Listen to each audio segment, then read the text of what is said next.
Hello, everybody, and welcome to yet another episode of Witches and Wine. This is the show where we talk about witchy stuff and we drink wine. Clink and drink. Clink and drink. Clink and drink to our guest.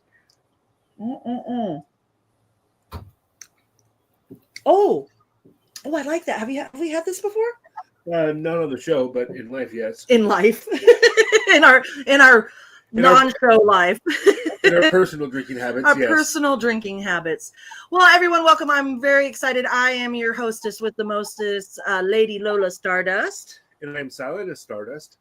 And we are from Children of the Crossroads ATC in Spokane, Washington. And before we start this show, I would like to do our usual disclaimer that we do. It has been brought to our attention that sometimes people don't like to watch witches drink wine and talk about witchy stuff. They say it's not very professional. You get a little tipsy. Sometimes I've been known to slur a little, but I still, I hold myself together pretty well. We try to hide it in our name, witches and wine. Yeah. So if you don't like that, what we do, you've got the power to click on the X in the corner of your screen and we disappear. Boom, we're gone. We're gone. It's magic. You have the power. Oh, look there's Penrex. Yep. Hi, Penrex. So before we go to our amazing guest, which I'm very, very excited to have, I'm going to turn it over to my husband, my high priest, my partner in crime, my best friend, my drinking buddy, Silent as Stardust. Would you like to tell us about the wine that we're drinking? I would love to, drinking buddy. Here you go. Tonight I have chosen a Central Coast California Pinot Noir from Angeline Vineyards.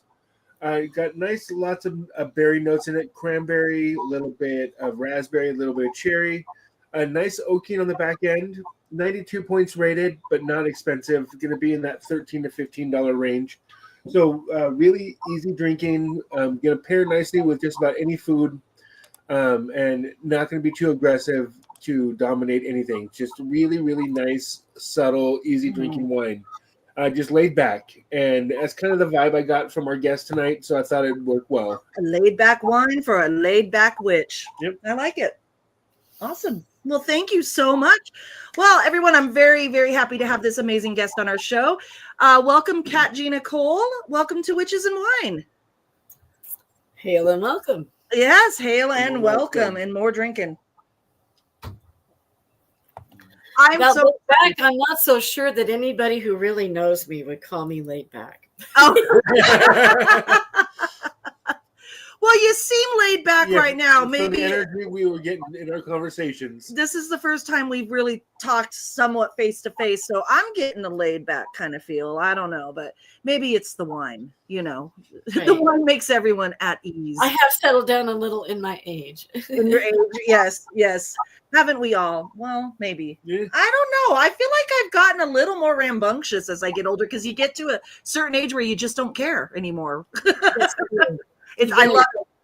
Yeah. I love it. I love being 52 and being able to just say, this is who I am. This is me. If you don't like it by now, I don't think I'm going to change, really. I mean, we evolve, but, speaking of evolving, let's talk about your beginnings, your origin story.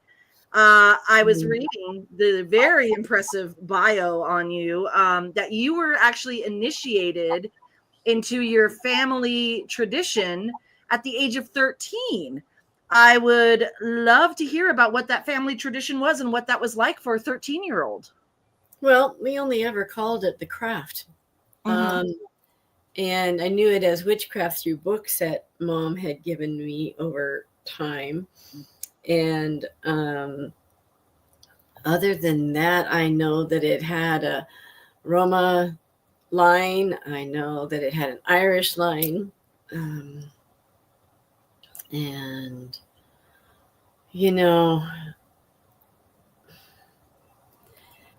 they kind of picked the person who had the abilities that would suit the progression. And I was sworn to secrecy not to tell my siblings, nobody. Oh, wow. Interesting. Yeah. Not my dad, not my siblings, not my cousins, not my people at school, nada. So How many siblings did you have? 4. And you were all in the same house? Yes. Oh, wow. How did that work out? How Yeah, so many questions. You know, it's kind of really hard when you're a triple Aries, you're 13, you got hormones and you got a big fat mouth and trying to keep it locked up, you know? Right. I pity my mother trying to raise me, but it's all her fault. Always blame the parents. That's what I say. Yeah. You know, and so sometimes she would whisper to me when we were watching some kind of movie and go, that's a spell, you know, or that's dream work or whatever it was. And she'd do it in church too. Wow. We always wondered if we were going to get in trouble. Yeah. You know? Oh, yeah. Well, I think that's amazing that I love to hear about witches when they have parents that are like, they were born into that. That's a very rare thing. I know for a lot of us as witches, it's caused problems with our families. You know, so you're very blessed to have that from such a young age. We know a couple witches that were born. Friend Bill. Our friend Bill that's watching, it was pretty much born into the craft, and our friend Danielle. And yeah, I love hearing that. So that makes me really happy that you did that. You were also taught a lot from your grandmother, right? And she taught you a lot of stuff. What things did she teach you? That kind of a lot of herbal stuff. She taught me animism, that everything has energy and that everything has a soul. Yep. And if it is energy and it has a soul, that means it can be spoken to and it can be charmed and it can be worked with. You know, and then of course, herbal medicines. She never really used herbs for magic. It was just always for medicine. Okay. Incense now, that was another story. We would use incense for magic. Yes. And oils and such, but not necessarily plants. Yeah. And so my grandmother was more old country like compared to in those terms and times of the 50s and 60s. My mother was more lenient and progressive because she was a Christian mystic, what would be back then was called a Christian mystic. And what is that exactly?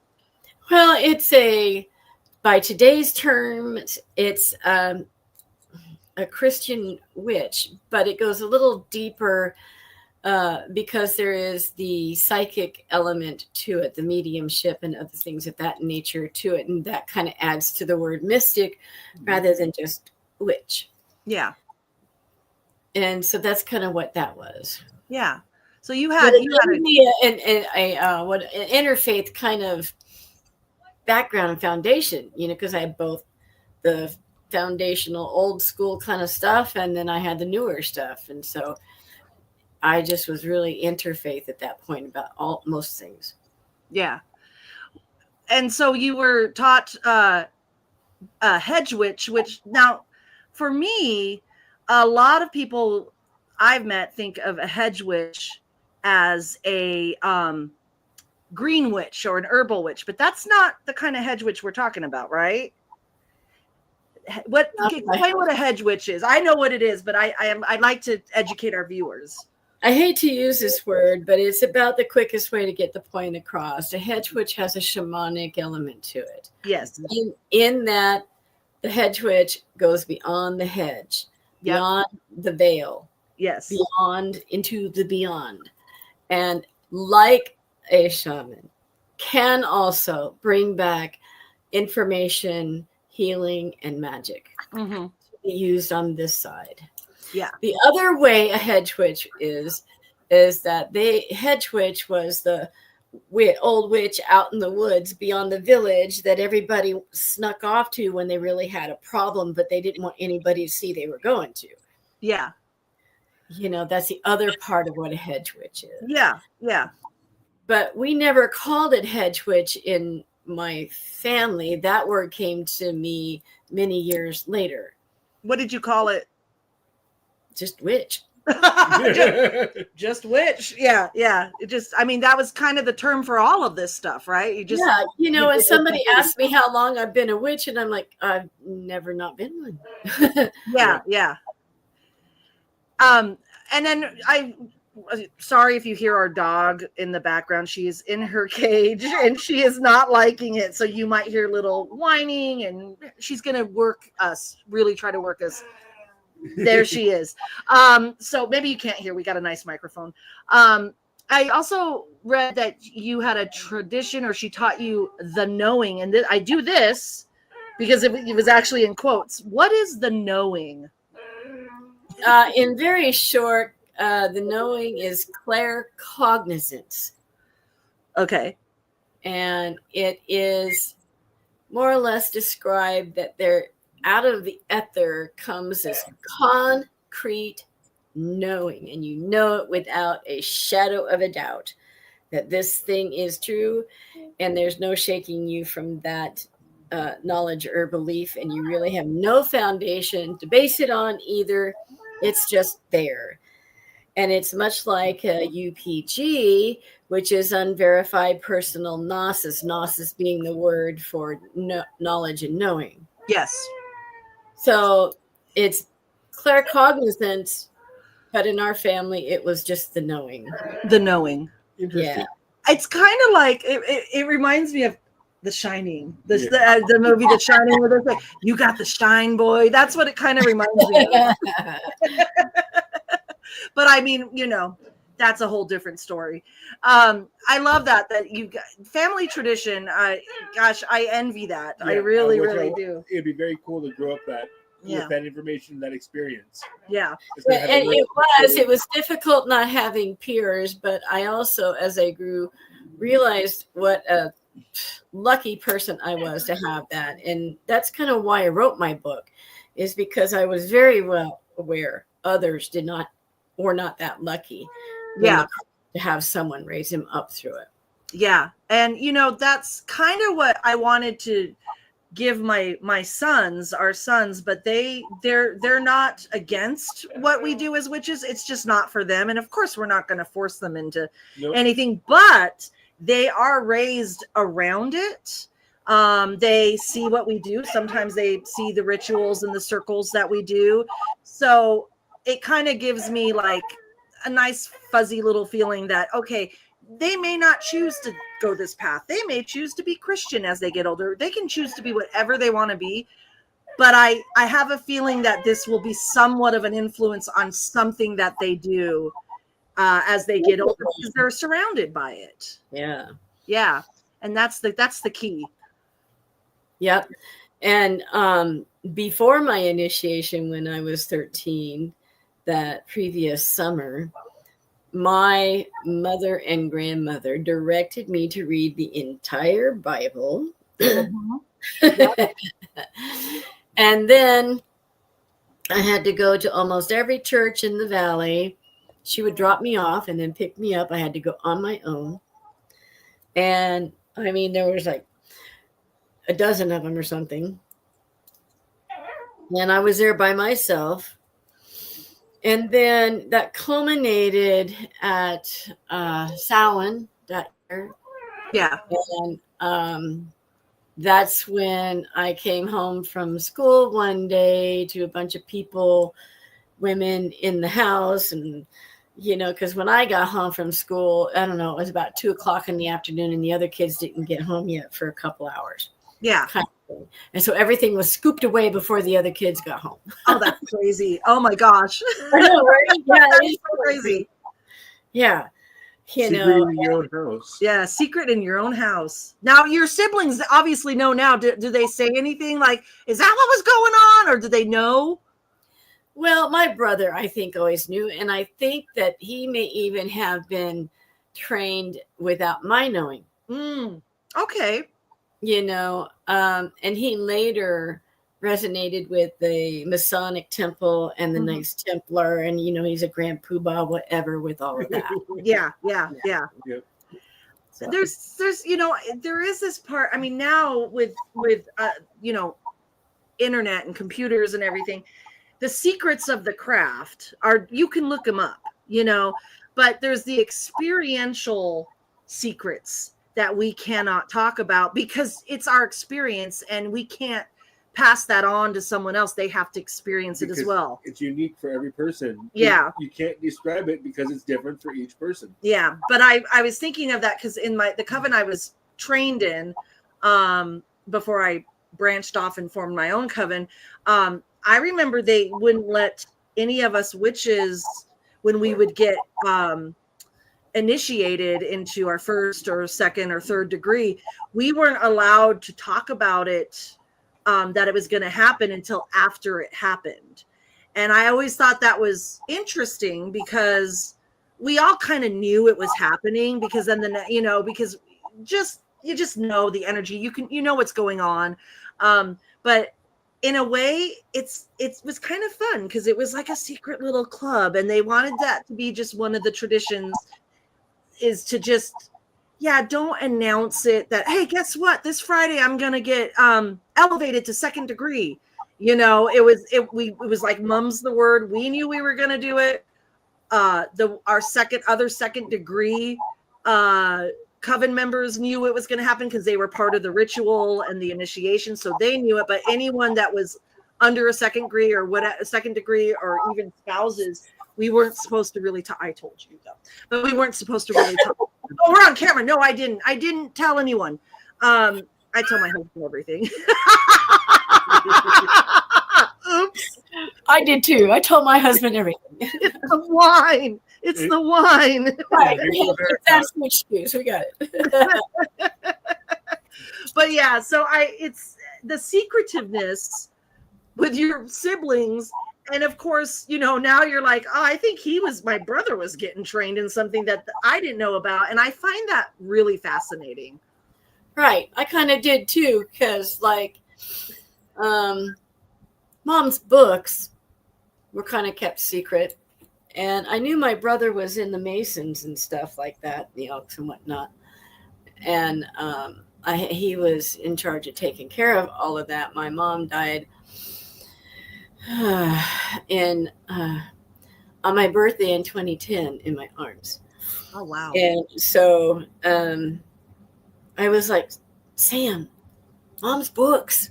Because he was the only one I could approach that was even open to that, because my sister Dina had burned some of Mom's books previously. Oh, geez. Oh, yeah. When we were much younger and all living together. Yeah. Yeah. And so my brother knew right where they were, and he's like, there you go. That's amazing. Right? I love that you had that sibling to pass that on and right. And my oldest sister, who's 2 years older than my brother, she is Christian, and now her and I get along beautifully. Oh, she is not radicalized in any way. Yeah. And I love her so much for this. She's like, hey, you're my sister and I love you. And if this is what your thing is, that's what your thing is. I fully support you, even though it's not my thing. That's how it should be. Yep, that's how it should be always. Yep. Yeah. Yeah. And that's, that is what we try to do. I mean, we're Wiccan, and I went to the Wiccan seminary that the Aquarian Tabernacle Church runs online. And, one of the things that we took as a class was comparative spirituality, because they wanted us to have respect and knowledge of other religions and try to see the common thread amongst all these religions. And to me, that is how I truly practice my craft also, is to be open-minded and have a discussion with someone, because isn't that what we would, as witches, would want in return? Absolutely. And my mom is the one that's the exact reason she wanted me to go to all those churches. Yep. Yes. And one of the things that happened in the initiation was they asked about all those churches, and they asked which I preferred. And it's like, oh, you guys have raised me 13 years as a witch, and you're going to ask me on the heels of being thrown out of Catholic school which one I prefer. Oh. I would love to hear what a 13-year-old's response was. Yeah,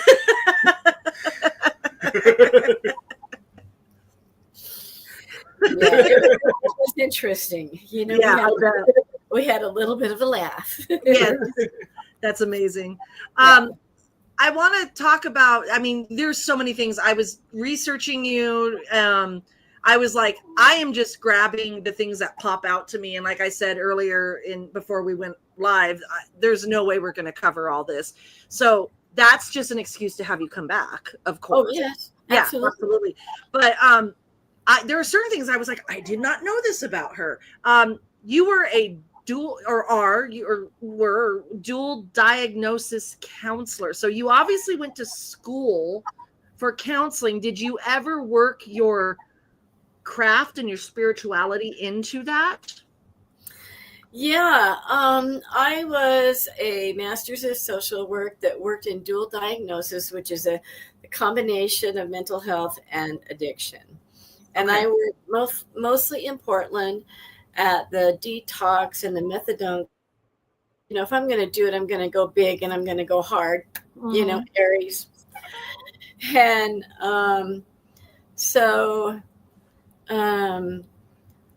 it was a little bit of a struggle at first, trying not to let my gifts sort of get in the way, to keep things compartmentalized and functional.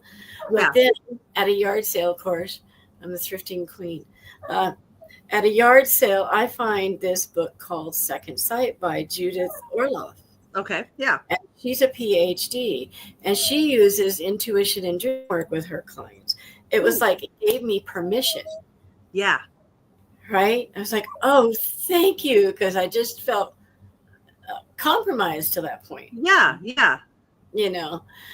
And so that just made it all better. But when I started looking at, say, about 50% of my clientele over a period of 15 years, I would say half of them actually had a psychic spiritual conflict as opposed to a real mental health issue. Okay. Interesting. Yeah. There's a lot of people, like when I read a lot of books, I'm an ex-addict, drug addict myself. And I always tell people when I worked the 12 steps, that was my first introduction to shadow work, because it's shadow work. But you have to, there is a relation between our need for soothing ourselves, whether that's with alcohol, drugs, whatever. And there is a lack of, I don't want to say lack, but what you said, there's a spiritual deficiency. And yeah. And they didn't have someone to talk to. They didn't have someone to label and identify any of the things that were going on for them. And I mean, can you imagine a 13-year-old pubescent person who is socially awkward going through a psychic onset with no one to talk to? Yeah, that's got to be tough. Yeah, it sounds very difficult. Yeah. And so of course it becomes a neuroses kind of thing. Yeah. And blows itself out and mimics mental health. And so it was really interesting to do that. And the more I dove into that, the more I realized I could reach more people outside the office. Yeah. Having to deal with people who are mandated isn't always a joy, and they are not exactly happy that they're there. Yeah. And so I don't know. I kind of turned my life around in 2000. Just big switches, a divorce from 15 years and a few other things. You know, I hit the road and became a carny at the age of 42. Holy crap. Oh, that's a whole nother show we could do. Oh, a carny. Oh my gosh. I've only met. The lights have turned on. Yeah, carny life is very interesting. The carny life is interesting. I actually met someone a while ago, a long time ago, actually probably around 2000 that was part of a family that were carnies, and that just fascinated me. Yeah. Well, it was very interesting to say the least, and it was supposed to, because I wanted to get away from everything at that time, but I had a 5-year scholarship for a PhD awarded to me. So they were like, okay, you can go on sabbatical, but you have to write your thesis on the life of being a carny. Oh, yeah? Right, and all of that. And as I was there and doing all of those things, well, I became one and was not interested in writing about it anymore. Interested. And of course, at that time, I'm going through menopause on top of it all. Oh, geez. Yeah. Oh, gosh. And you know, because of cervical cancer. And so there were a lot of things happening to me at that point in time. And writing a thesis just wasn't on the agenda. So you didn't write your thesis? I did not. And what happened? I lived my life and enjoyed it being a carny until I got hit by lightning at Wounded Knee. And you got hit by literal lightning. Struck by lightning. Yes. That's okay, where all this comes from. I thought that you were like, some people said, and then lightning hit me like an aha moment, like you literally got hit by lightning. Yeah. And I ended up in the hospital at Wounded Knee, or near Wounded Knee, South Dakota, and I was blind for a few days, and they I had visions too during this whole time. They thought I had died, but anyway, so when they took the bandages off my eyes, the doc comes in and he looks at me and he goes, "How long have you had cancer?" I was like, He was like, "Well, you don't anymore." I was like, "What?" And he says, "No, 19 spots of cancer had been burned out of my body from being hit by lightning." Oh my goddess. Oh my gosh. Sheesh. Leave it to me to go big. And then later in 2019 or 2020, I had met Oberon Zell, and he's sitting in my living room, and we were talking, and I told him about the lightning. He was like, "Oh my God, me too," almost the same time.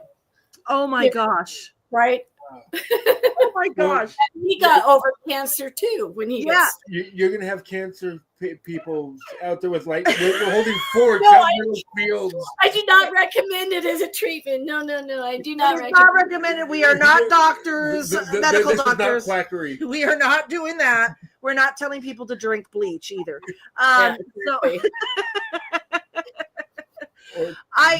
So when I heard that you're a fascinating guest, I only was hitting the top of the iceberg. See, this is what happens when we have our guests drink wine with us. We get some real good stories. That you were hit by lightning and cured of cancer. I'm sorry, that right there. Wow, that's yeah. I'm here for some reason. Yeah. I wanted to ask you before we get too far away from the question I was going to ask is when you were talking about like spiritual deficiency and spirituality and all that. What is your opinion on those who hear the voice of the goddess and those who it might not be goddess, it might be a mental illness? Do you think that mental illness, or not mental, I don't want to say mental illness, but I always say people with like schizophrenia are tuned into something that we are not tuned into. It's a 3-dimensional Venn diagram on this one. Yeah. I would have to agree, and because of my ADHD, that allows me to walk in 2 worlds at the same time. It splits my concentration and my attention so that while I'm sitting here talking to you, if Hecate is yelling at me, I will know it. Mm-hmm. Kind of thing. And I think most neurodiverse people are the same way. And that includes people that are slightly on the spectrum or a little more than slightly on the spectrum, as well as schizophrenia and others. However, the deeper you get into schizophrenia, the more it moves into mental health. Yes. Does that mean, so for me, because I I always thought this was like a gift, and I don't know how to describe it to people because I think that people would think you're not paying attention to what people are saying. But I call it mom ears.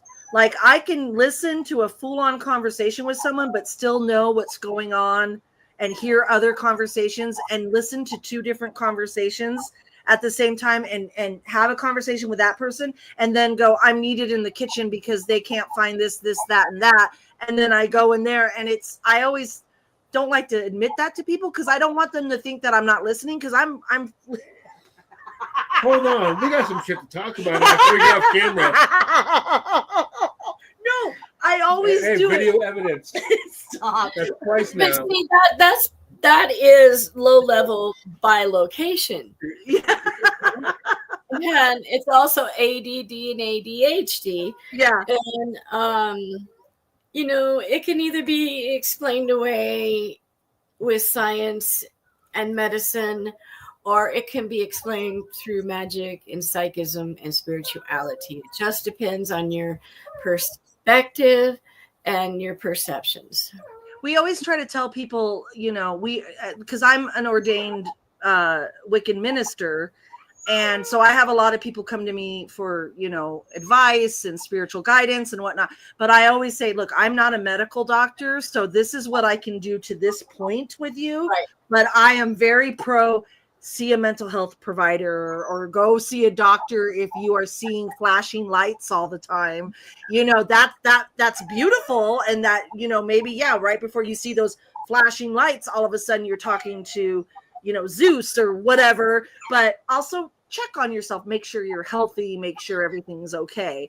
Absolutely. The process of elimination is very important. And if you're a responsible practitioner, it's kind of mandatory because you really don't want those things to clutter up what you're going to be doing with this person, you know, and you want to, I would think you would want to make sure that their foundation is solid. You know, and have a little care and concern for them. And so I very often, well, I'd say about 50-60% of the time, will tell somebody, go see a doctor, go get your lab work, or go see a mental health person. Yes. You know, and here's a couple books in the meantime, kind of thing. Hit me up when you're done with that. We'll talk. You know, and because of my herbal medicine piece, I know a lot about that kind of stuff, plus my own nonsense, you know. Yeah. Well, and I had firsthand experience with it when my dad got sick and he got dementia. And I seriously, I know for a fact that when my dad got dementia, he got connected to something that we could not see. And I think, you know, and some people say, well, if that's what puts your mind at ease, or if that's what you want to tell yourself. But because I'm a witch and I'm open to that, and I know what that looks like, and I know I can feel the energy, I can feel it and see see it. There was a part of him that was so connected to me on my witch level that had never been there before. Yeah. And it was, I just felt like dementia isn't like losing one's mind or forgetting everything. I felt like dementia is like you're done with those things and now you're in this different realm of existence.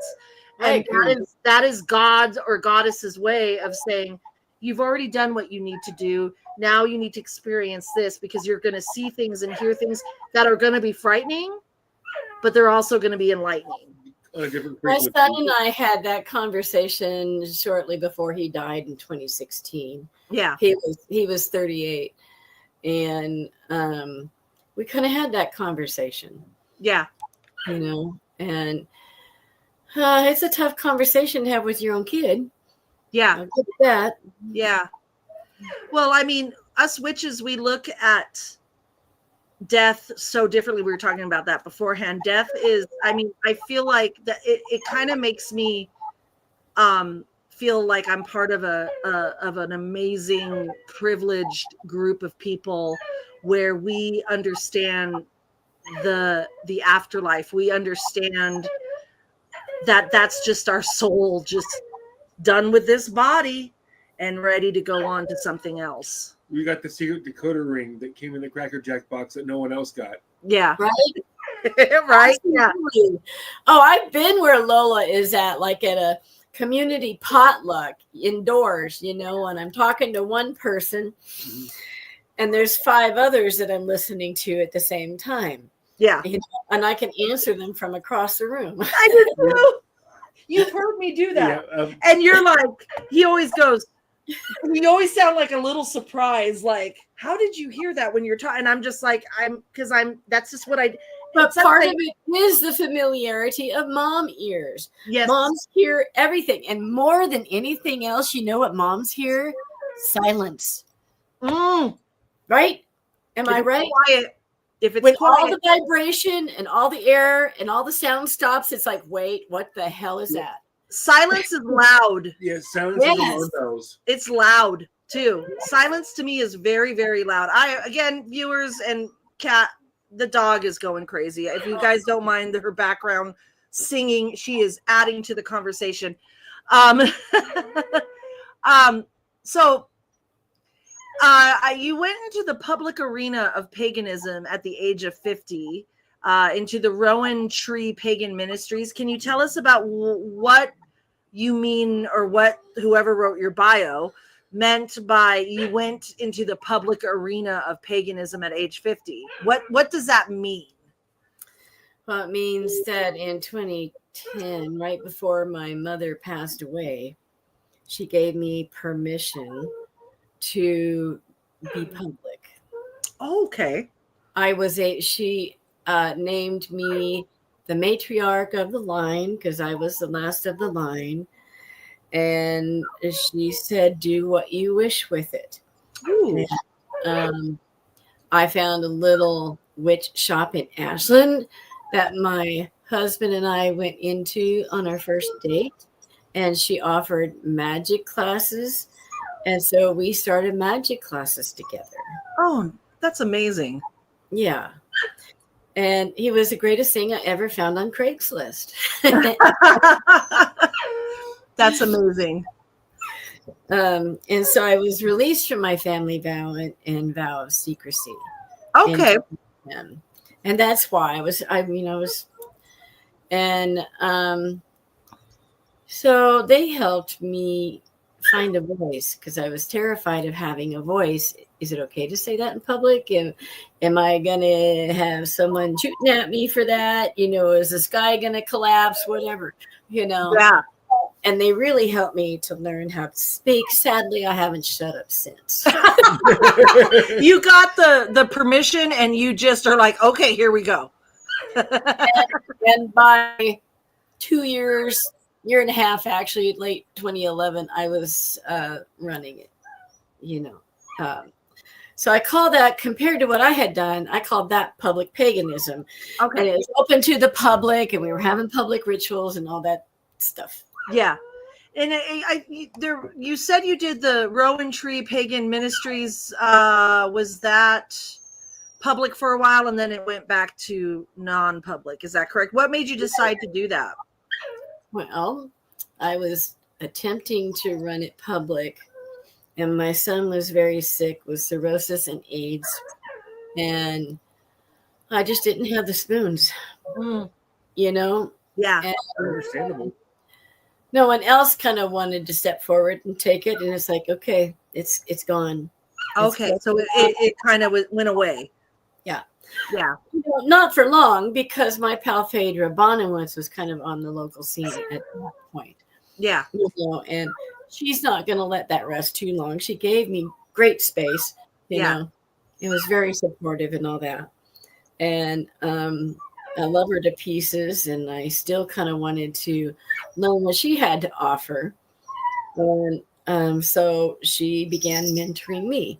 And then a little while later, now all of a sudden we're all doing moons together again. Yeah.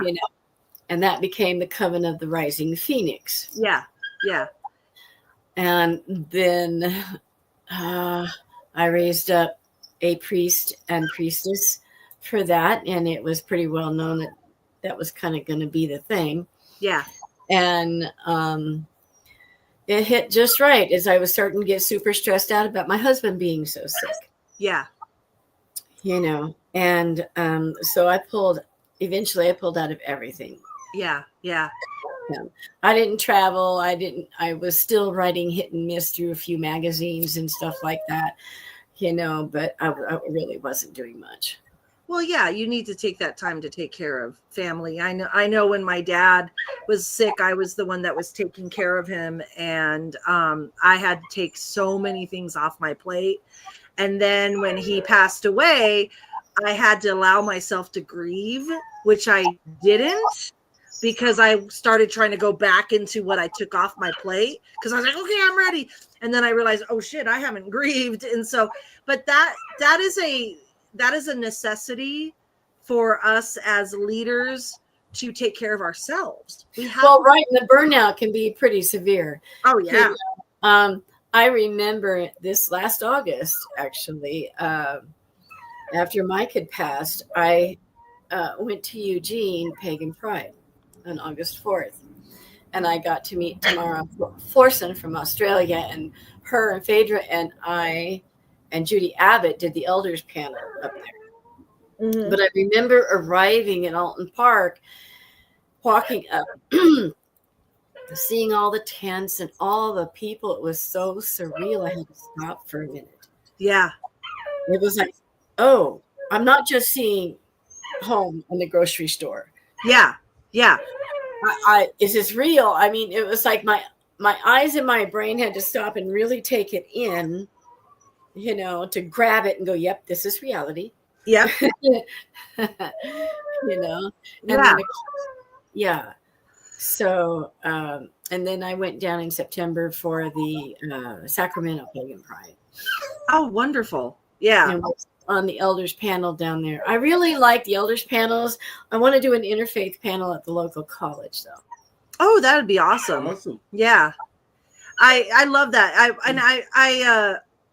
I love, I'm just thinking that you live in Ashland, and it's really weird that you said you lived in Ashland. No, I'm close to Ashland. I'm 20 miles north of Ashland. Oh, okay. But yeah. And then it made me think of the Shakespeare Festival. And I was just thinking of that the other day. I always find things serendipitous, because for some reason, something popped in my head that reminded me of the Shakespeare Festival that my high school theater group went to. And I was like, God, we need to go to Ashland. And do they still have that? Oh my God. I would love to go to that. Yeah, we were talking about sandwiches and Carrie and her mom. Who was it that said that? It was me and you just talking about it. I thought it was my mom that was. Yeah, we had mentioned that no one made my best friend a sandwich, so my mom made one for her on the bus ride. Yeah. That's why it came up. Okay.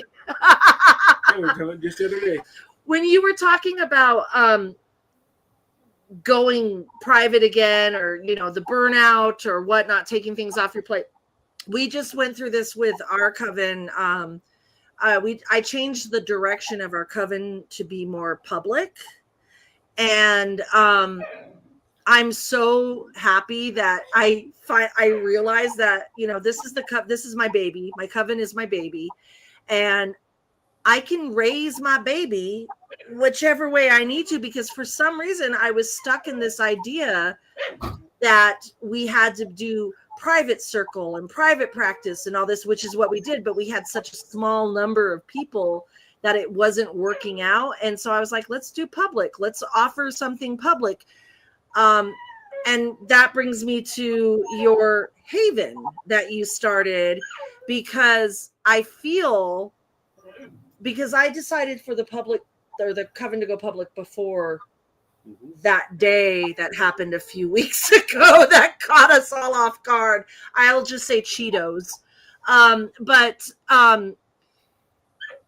I feel like things line up in our lives for a reason. I feel like, and then when you find other people feeling and thinking the same thing, I feel like then it gives validation to what I'm doing or what so-and-so is doing or whatever. And so you created this place called Haven. Can you tell us about that? Well, my husband had an idea for his wood shop. And now that it was all cleared out, one of the things he wanted to do was to have a 9-foot painted on the floor and all of his equipment on wheels so it could be pushed aside. Yeah. And we could have music, we could have ritual, or anything else in there that we wanted to do. It's a 20 by 30 size building. Yeah.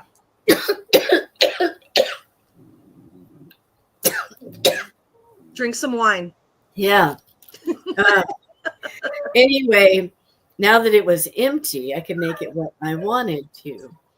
And I had someone come and buy the entire contents of the wood shop in one fell swoop. And I was just kind of sitting there with it empty and an empty heart, and it was killing me. Mm-hmm.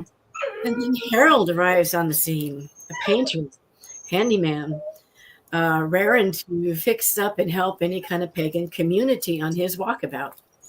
And, you know, the universe hates a vacuum. Yeah. And as my handyman and my loved one was now gone, the universe saw fit to fill this space with Harold. Yeah. And Harold and I are both Aries. And we often end up going, was that my thought or your thought? Mm-hmm. So we communicate pretty well, work together pretty well. Yeah. And lots has happened so quickly. I have been amazed. And one of the things that has occurred is that Harold wants to be the priest for Haven. And that is like an answer to everything I needed, because after Mike passed, last time I chose paganism, this time I wanted to choose my art and my teaching. Yeah.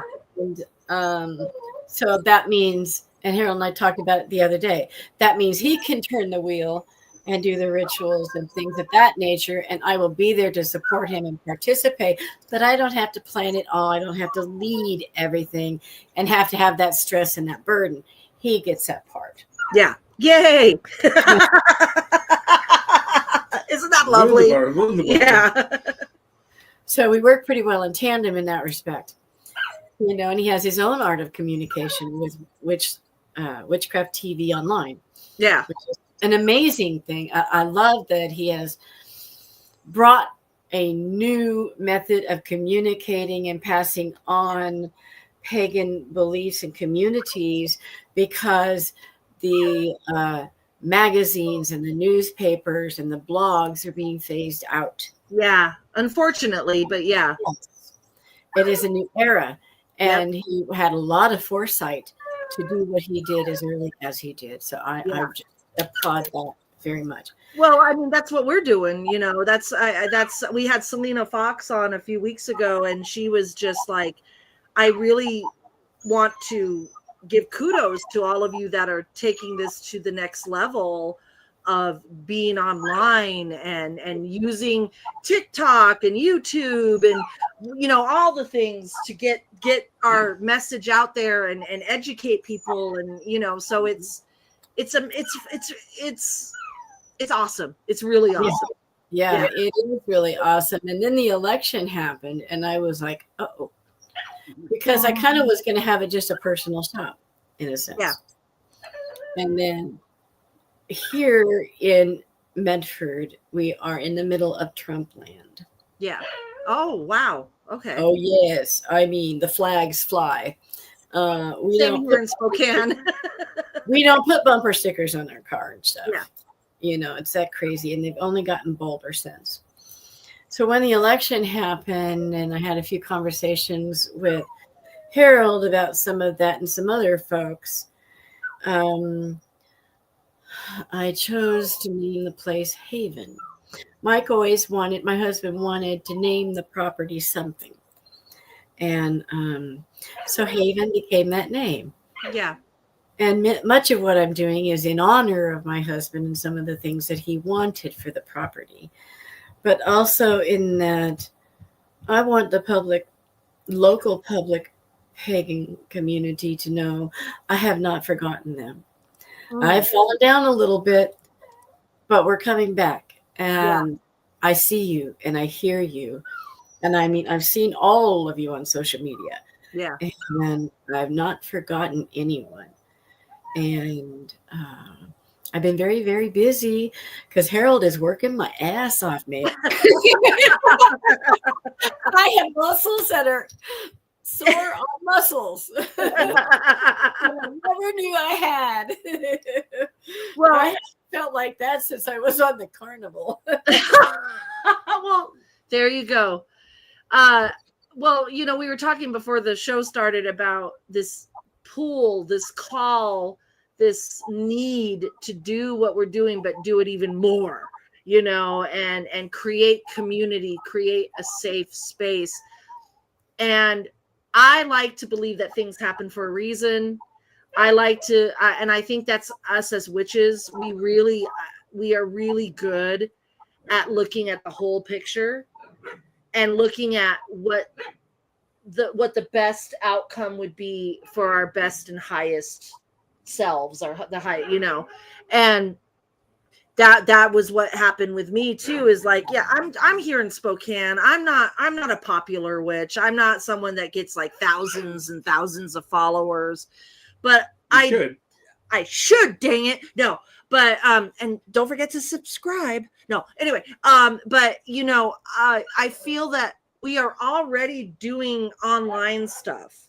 Like, we've already been doing that, but there was something in me that said, do it more.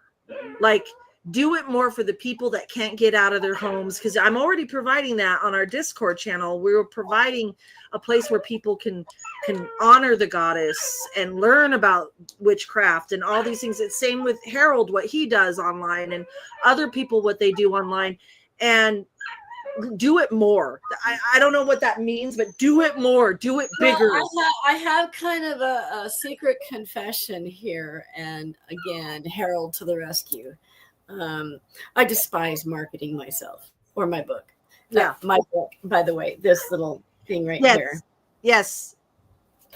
And so it hasn't been widely circulated, you know, because the people are more important. My staying genuine as a person is more important. Me taking care of my family is more important than becoming some Instagram hoodoo content provider. I can't. It's like used car salesman stuff, and it just makes my values gag. Yeah. Harold to the rescue. He's like, oh, this is easy. ... I'm like, I love you. Yeah. Well, we all have to help each other, you know. Yeah. And build communities. I mean, that's how we got connected with you, is Harold messaged me and said, have you heard of Gina Cole? And I went, yeah, I have. I talked to her a few years ago during pandemic when I was producing another show to get her as a guest, and then life happened, and illness and death and all these things happened, and we just lost touch. And then so when he said that, I went, yes, let's do it. So it happens for a reation, you know. Oh, and the timing is right. I totally would not have been in the right mind back then. Yeah, me neither. In the first week of COVID, I lost 6 people in my family. Yeah. Wow. Yeah, during COVID, my dad was so sick and we couldn't visit him. I mean, he had all these different cancers and we couldn't visit him in the hospital. And then he had operations, and then he went to a rehabilitation center and we couldn't visit him there. It was a very, very dark time, a very, very dark time. But, you know, I call COVID the great revealer. It revealed so many things that were hidden. Didn't it though?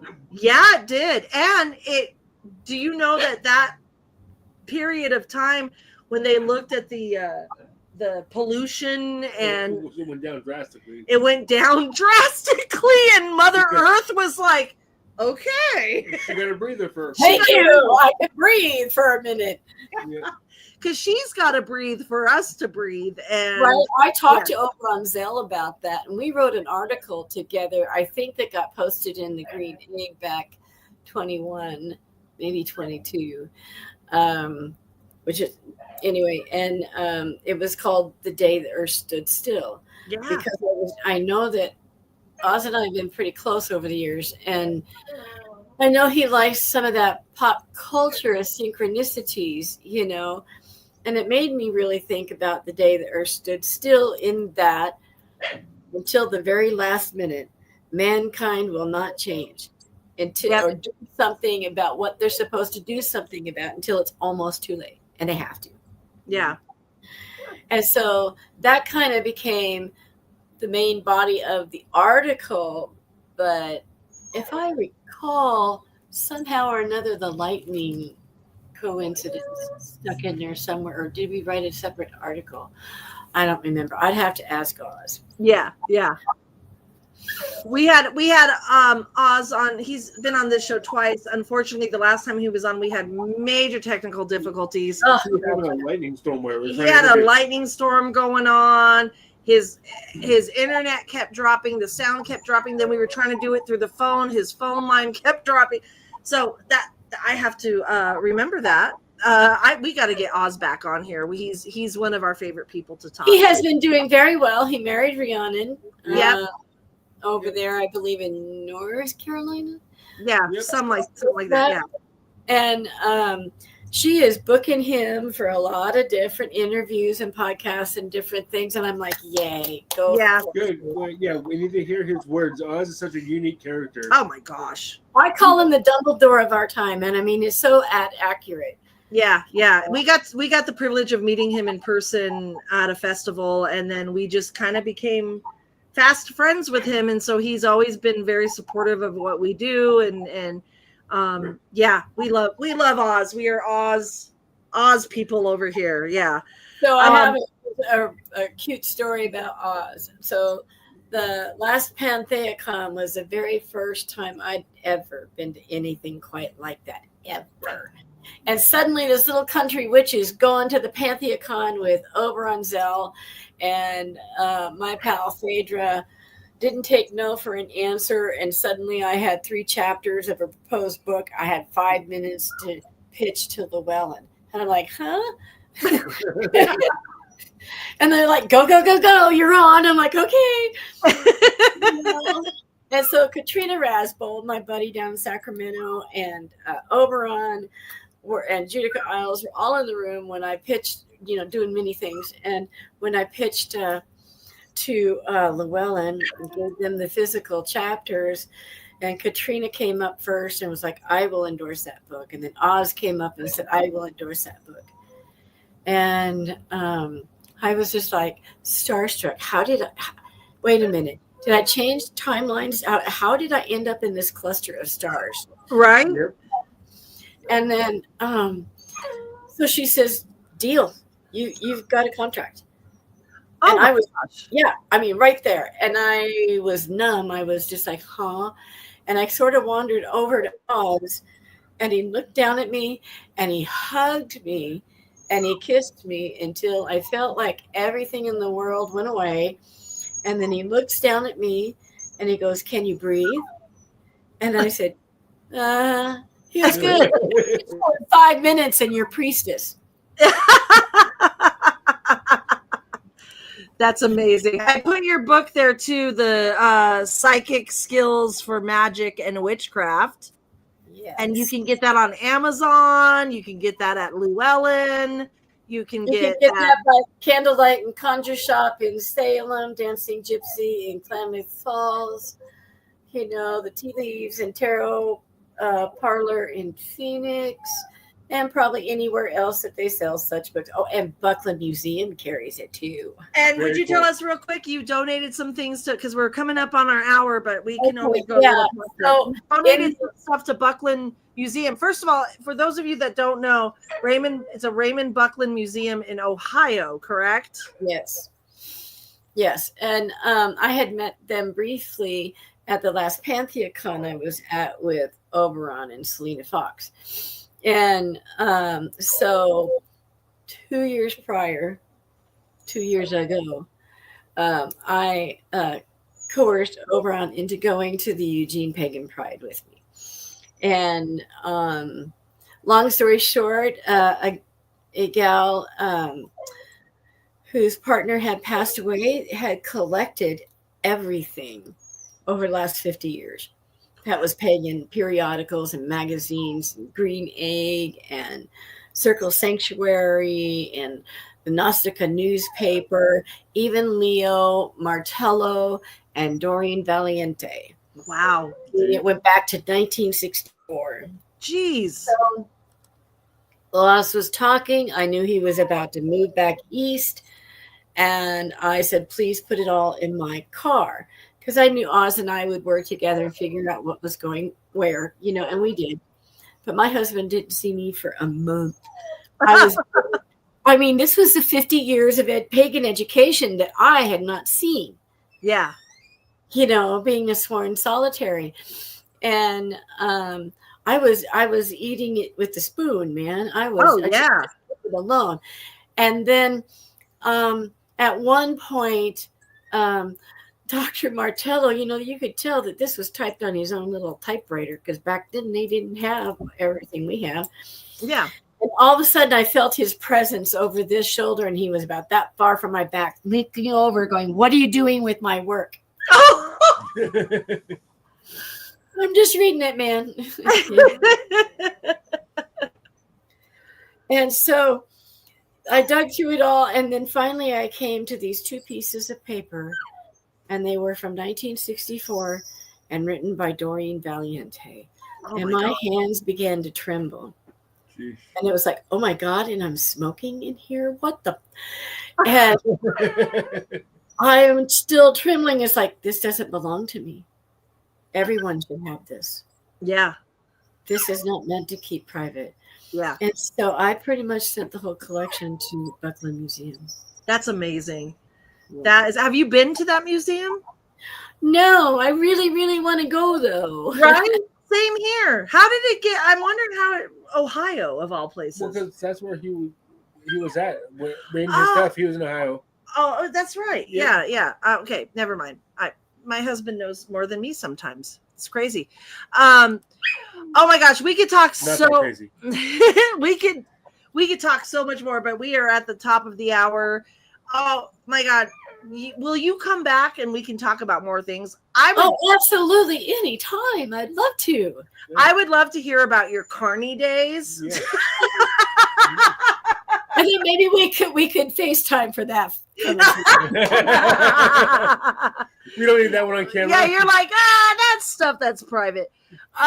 So everyone, if you want to find out more about Cat Gina Cole, she's on Facebook under Cat Gina Cole, Rogue Valley Pagans, and she's very interactive and responsive to all that. You could also go to catginacole.com to find out more about this amazing woman.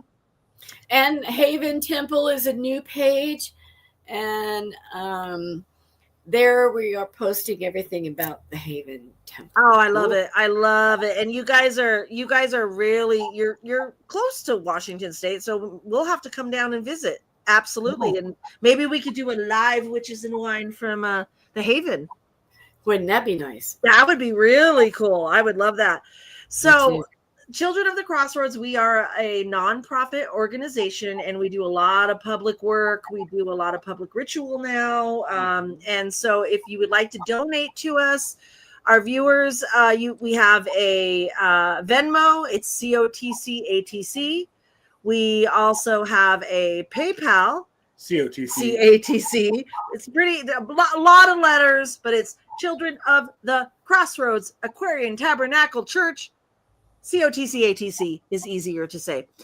And if you would like to get a hold of us, ask us any questions, if you'd like to be a guest on our show, if you want to suggest a wine, or you have questions about the wines we've had on the show, which my husband is actually cataloging the wines that we've done on every show. And I don't know what we're going to do with that information, but I kind of think that's awesome. He's just been cataloging it. We don't know yet. Maybe make a little book, a book of witches and wine. Here's the wines. Here's the guests. Oh my gosh, I just had a great idea. That's what we need to do. Okay. He's looking at me like, okay, this is what I do. I get so excited, and I'm like, this is what we can do. But anyways, if you have any questions, you can email us at crossroadscoven@gmail.com. I'm sorry, what was that? That's crossroadscoven@gmail.com. Thank you for watching, everyone. Thank you, Kat, for joining us. This has been awesome. And remember, be beautifully kind to each other, and always walk with the goddess. And until next time, blessed be. Bye, everyone. Bye, everyone. Wave and smile. And smile Wave.